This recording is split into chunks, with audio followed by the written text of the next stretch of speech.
വധശ്രമ കേസിലെ പ്രതിയെ വീടിന്റെ മച്ചിൽ നിന്ന് പോലീസ് പിടികൂടി. പട്ടാമ്പി ഞങ്ങാട്ടിരിയിൽ യുവാക്കളെ സംഘം ചേർന്ന് മർദ്ദിച്ച കേസിലെ പ്രതി കപ്പൂർ കാഞ്ഞിരത്താണി സ്വദേശി സുൽത്താൻ റാഫിയെയാണ് തൃത്താല പോലീസ് പിടികൂടിയത്. പിടിയിലായ റാഫി 6 കേസുകളിലെ പ്രതിയാണ്.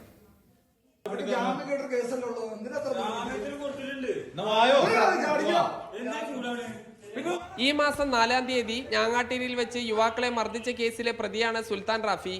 പേനാക്കത്തി ഉപയോഗിച്ച് ക്രൂരമായി യുവാക്കളെ മർദ്ദിച്ചു. യുവാക്കളെ മർദ്ദിച്ച ശേഷം ഒളിവിൽ പോയ സുൽത്താൻ റാഫിക്ക് വേണ്ടി തൃത്താല പോലീസ് തിരച്ചിൽ നടത്തിയിരുന്നെങ്കിലും കണ്ടെത്താൻ കഴിഞ്ഞിരുന്നില്ല.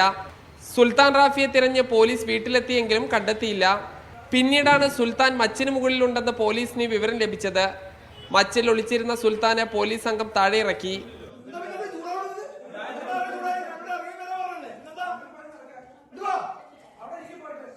സംഭവത്തിൽ പ്രതിയുടെ അറസ്റ്റ് പോലീസ് രേഖപ്പെടുത്തി.